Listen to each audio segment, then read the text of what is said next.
my 3 tools for getting through 2020. Tool number 1 is self-compassion. I have an entire video on it, so go check it out if you would like to, but I will just give you a little tidbit.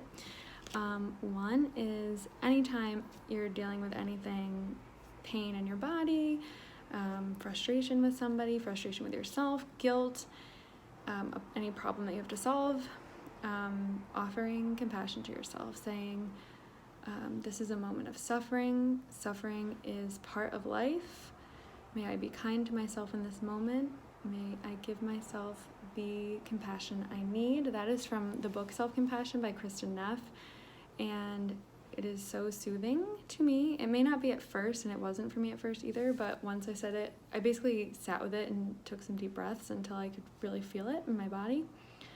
I'm just saying that is helpful. And then another one I really want to share with you is just physical self-compassion. So giving yourself a hug and just literally staying in that position until you feel yourself relax, or a little massage, a little stroke on your arm. Maybe imagining like yourself hugging yourself or giving yourself a nice like soothingness, if that's a word, on your cheek. Basically, however you imagine it would feel good to be comforted by someone, give it to yourself. Give that a try. Okay, the second thing I've been using is different exercises from the polyvagal theory. I will totally go into more on the polyvagal theory another time, but I just want to give you a quick little exercise to do. So first, just take a moment and check in with yourself. Are you leaning towards a more shut down place right now? Are you leaning more towards anxiety or anger, frustration, or are you in a more like just kind of safe and social okay place right now? If you are leaning towards anxiety, well, first I'll preface it by saying if you're feeling safe or social, you could just do either one of these right now. If you're feeling a little bit more anxious, one thing that can be helpful is to take a moment. You can do this sitting, standing, or lying down, but I'm sitting right now, so I'm taking a moment, paying attention to my feet.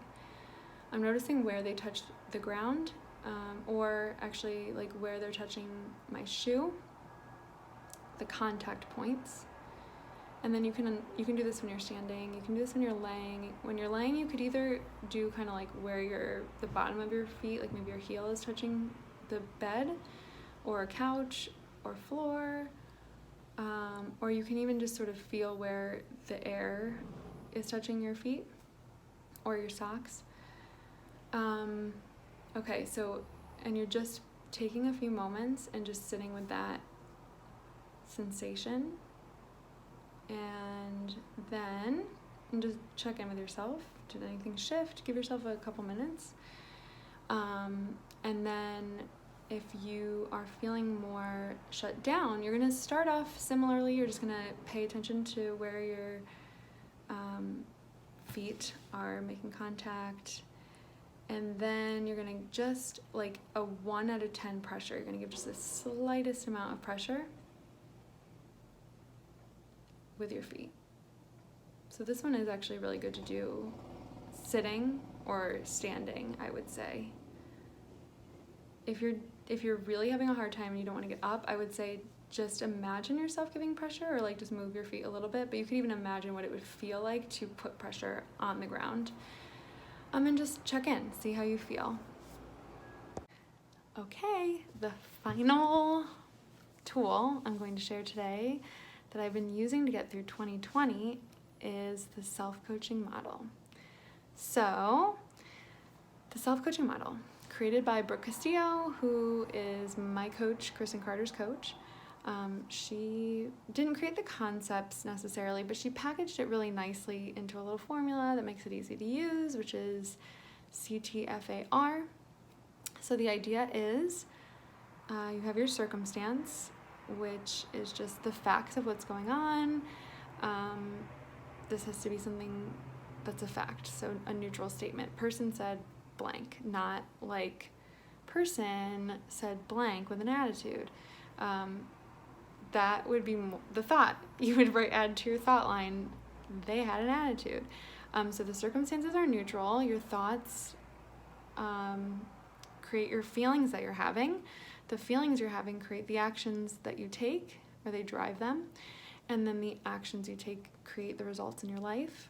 So this coaching tool can be used for a lot of different things, but the main thing that's really helpful for me is just the idea of taking a step back and knowing how I am operating, like having a clue as to what's going on.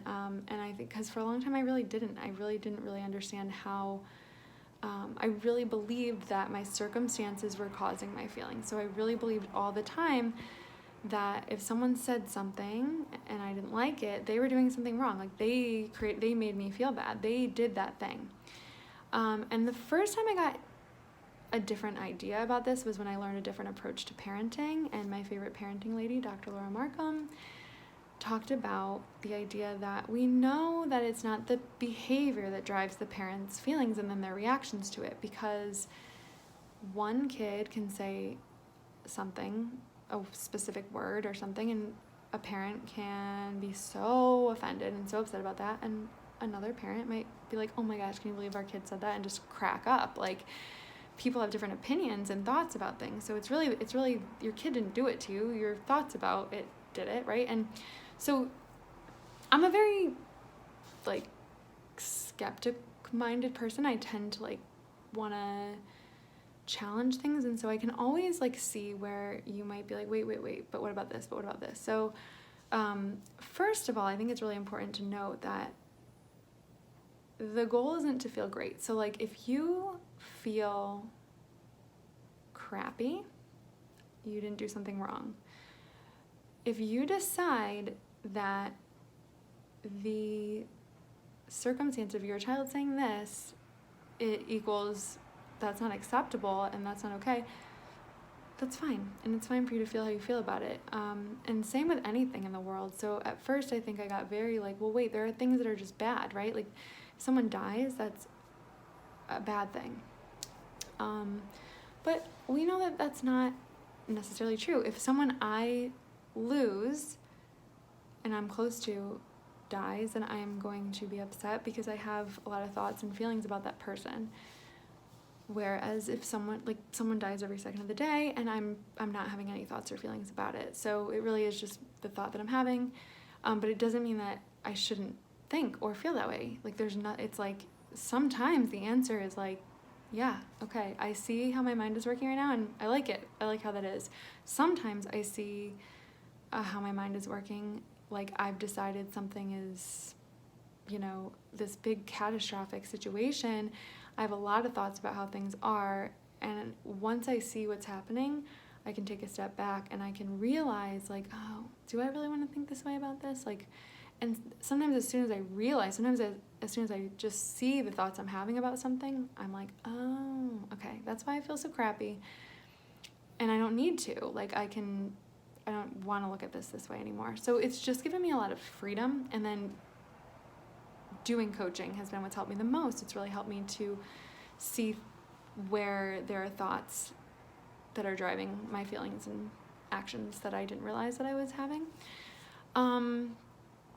I also would like to side note, because this is how I roll, that I do think there are a few exceptions. So I do believe that like 99.9% of the time your thoughts are driving your feelings.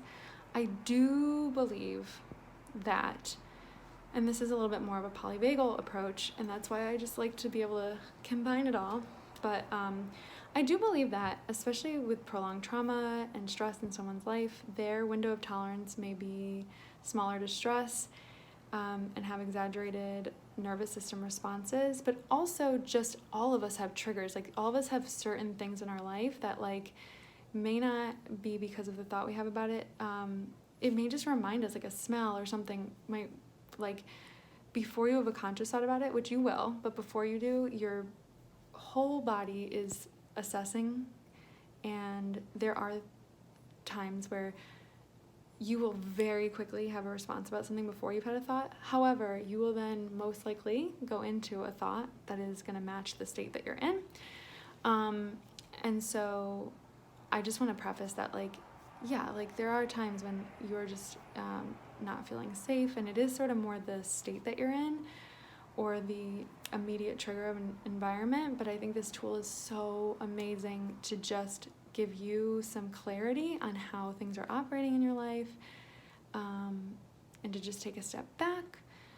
Yeah, I hope that that was clear. If you have any questions about it, please ask me. If you'd like to sign up for a coaching consultation, let me know. I would love to coach you on any of these things. And thank you for tuning in today. And I hope you have a happy holiday and Happy New Year. Thanks.